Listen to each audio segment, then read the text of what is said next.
The escaped prisoners from the once inescapable Supermax Facility, led by Rodrigo Reyes, aka Negato Nerve, are currently on their way to Tennessee on foot. Before leaving the Supermax Facility, Negato found 5 wanted posters on a corkboard with the words top priority written above them. The posters displayed priority numbers on the top corners. They were numbered 1 through 5, with number 1 being the immediate priority. Poster 5 displayed an image of 2 young middle school age girls, one wearing a red hoodie with the letter C across her chest, and the other in a blue sweater with the letter N across her chest. Poster 4 showed a young attractive woman wearing a black dress. Poster 3 showed a girl with long black and white hair. What was very unusual about the girl was the fact that she had fox ears and 3 fox tails. Poster 2 showed a dark-skinned man with a green stone adhered to his forehead. Poster 1 displayed what could only be described as a burning pumpkin. When Negato broke free from the prison, he managed to secure a phone and make a few phone calls to his black market associates. He was able to get in contact with an informant who was very close to the situation that was involving the individuals on the posters. The informant let Negato know that a great battle was going to take place in Tennessee in 1 week's time. All those faces plastered on the wanted posters were all going to be there. His informant also provided detailed information about many of the other heroes and villains who were taking sides in the upcoming battle. Negato still had many questions but felt he would keep them to himself for the time being. Negato explained to his crew that they would have a big payday if they headed to Tennessee. He proceeded to tell his crew all the information that he learned from his informant. Saul Mendoza, aka Musculo, was very eager for a battle, which was evident by the way he held his cosmic hammer. He loved to fight and hurt others. He really wanted to test his abilities against strong opponents and thus decided to join Negato. Peyton Miners, aka Puppet Master, had a creepy smile across her face. She was a young girl who happened to be one of the world's best killers. She carried around a zombie puppet with her and would talk to her often. Puppet Master explained she would go with Negato, but she would need to get 2 more of her favorite dolls, Gia and Rachel, to join her current doll, Anjana. Negato agreed, and Puppet Master joined in the upcoming adventure. Digestive Dino and Captain Pirate Olivia figured that Negato was able to break them out of an inescapable prison and promise them freedom and protection. The addition of making money piqued their interest, and they followed their new leader. Lady Cardiac decided to tag along after being paid for helping her employee escape. She was motivated after learning that one of the Fox Girl's companions sounded like an exact match for her nemesis on the West Coast. With this team of outcasts joining forces, there is no telling how the battle between gods and champions will shift. Elsewhere in the mountains of Tennessee, Suruthucles was sparring with a monstrous warrior. The two of them were still very much curious about the green-skinned being that appeared within the glowing fissure before them just months ago. They wondered what the being's presence could mean and if it would in any way, shape, or form affect the outcome of their destined battle with Sukisune. The other thing that weighed on Suruthucles' mind was the fact that the stone adhered to his forehead gave him the ability to cause a rip in thin air to what seemed to be another world. He couldn't get the words the green-skinned being said out of his head. "This is impossible! You shouldn't be here!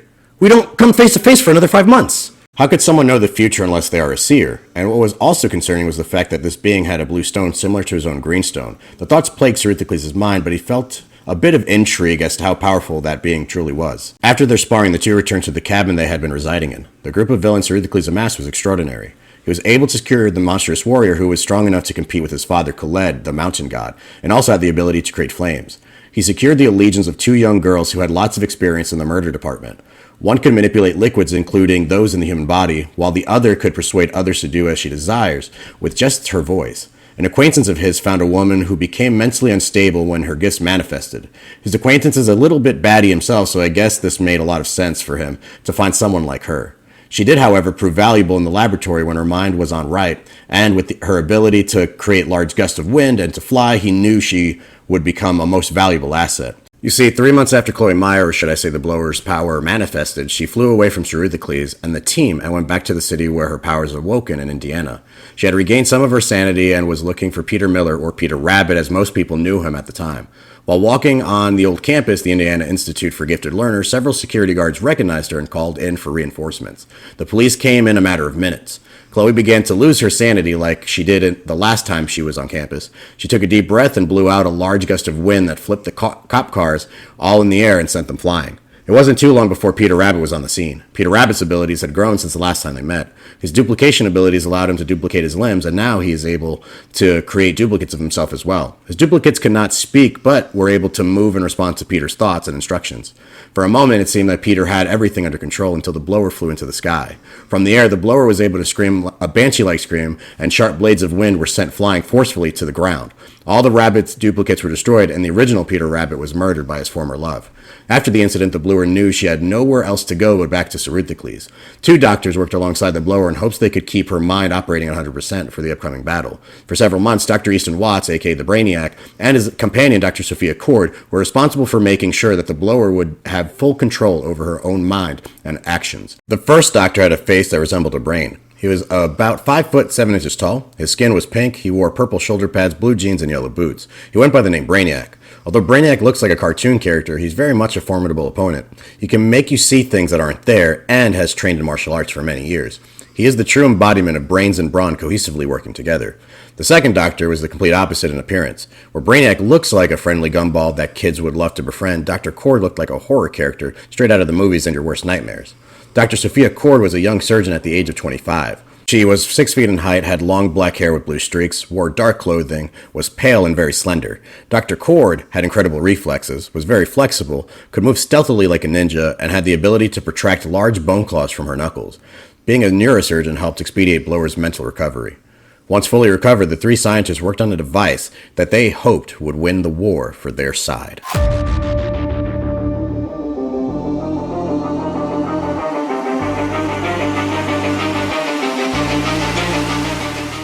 Sukisune, a half-kitsune lunar goddess, her purple pet dragon of the night Zuko, and her companion and necromancer teacher Julia Legrand had spent the last year searching for a team of heroes who would become her champions in the upcoming battle against the demigod Suruthucles and his champions.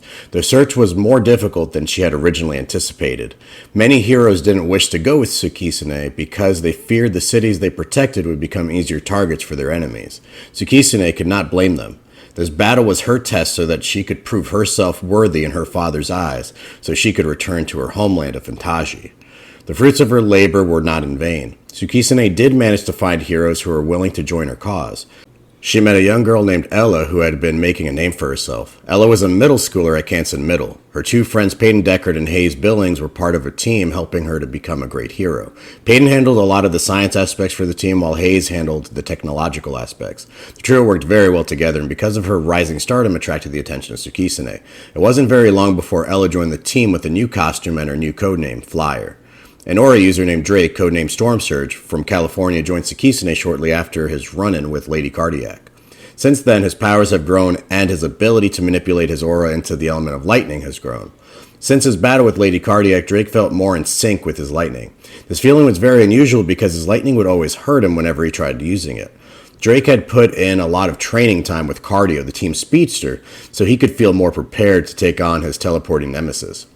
Blake Burns, the Digger, and Forrest Tran, the Electric Nerve, also spent a lot of time sparring together. The Digger would try to swing his pickaxe at the Electric Nerve and spray acid at her using his abilities, but her reflexes were too quick, allowing her to evade his swing and acidic spray every time. She was able to read the movements of her opponents, quickly assess where the potential impact would be, and then respond accordingly. Many members of the team believe that her process of responding to external stimuli is what will help her stay alive during the upcoming battle. Accompany that with her electricity-emitting pink orb, and you have a very versatile hero. The team also consisted of 3 new rising heroes, Mr. Muscleman, Scalina, and Uncontrollable, who we will discuss more on another day, and a veteran hero from the country of Japan. The veteran hero's name is Hiro Takamiya, aka Metal Samurai. Hiro possesses the ability to manipulate the shape, state, color, and density of all metals. At first glance, Hiro is often mistaken for a villain.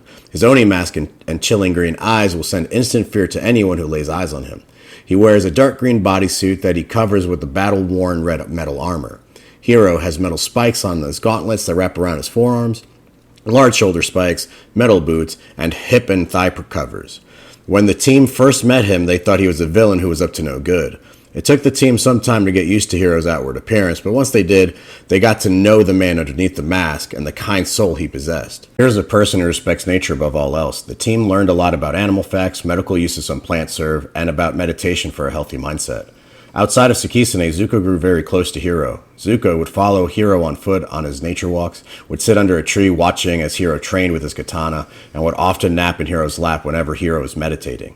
Sukisune and Zuko share a mental link and a vitality link, or life link. She suspected that Zuko's behavior reflected her innermost thoughts and feelings she herself had for Hiro. She was attracted to him and began developing deep feelings for him. Sukisune tried suppressing those feelings because she knew she couldn't afford to be distracted for the upcoming battle that was just a few short days away. Hiro too shared mutual feelings for Sukisune. Hiro knew that nothing could come of their relationship while the future battle was looming over the horizon. Hiro did, however, believe that once the battle was over and victory was theirs, he would ask Sukisune on a proper date.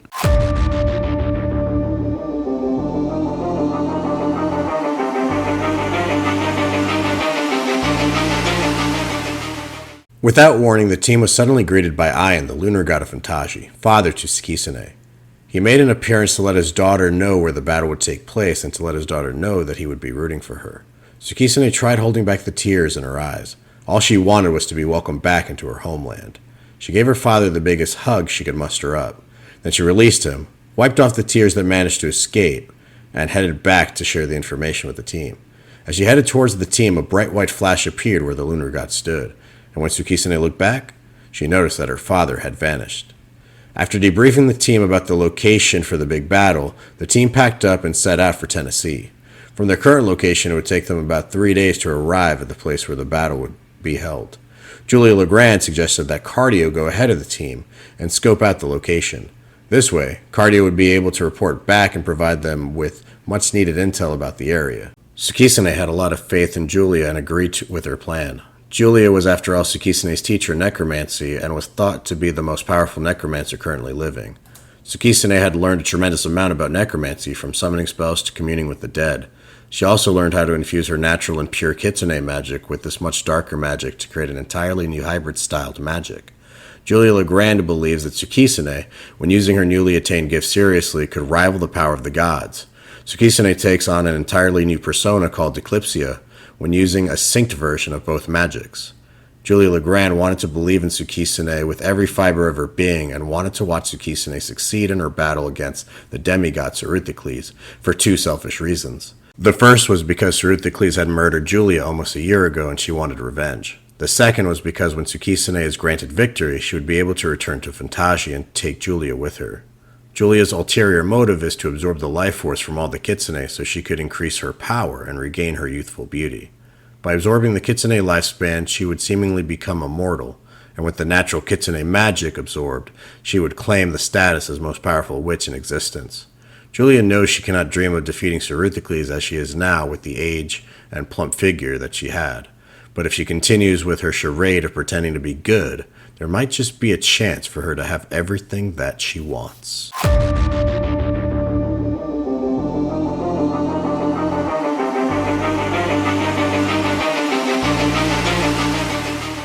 Hope you guys enjoyed this episode. If you did, please leave a like. The next s-versechronicles episode will be the first part out of 3 dedicated to the Gods and Champions War, so you're not going to want to miss out on that. If you're new to this channel, please consider subscribing. We're on the road to our first 1,000 subscribers here on this channel. As a special bonus this month, I'll be counting down the 12 days of Christmas by creating 12 pieces of Christmas art alongside 12 special guest artists from now until Christmas Eve. So if you want to check that out and draw along with me and my special guest artists, please go check out those videos. I'll see you all next Tuesday for regularly scheduled videos, and you're not going to want to miss that one either. I'll be turning digital circus characters into superheroes. Can't wait for that one. Y'all take care of yourselves. Have a good one. Bye-bye.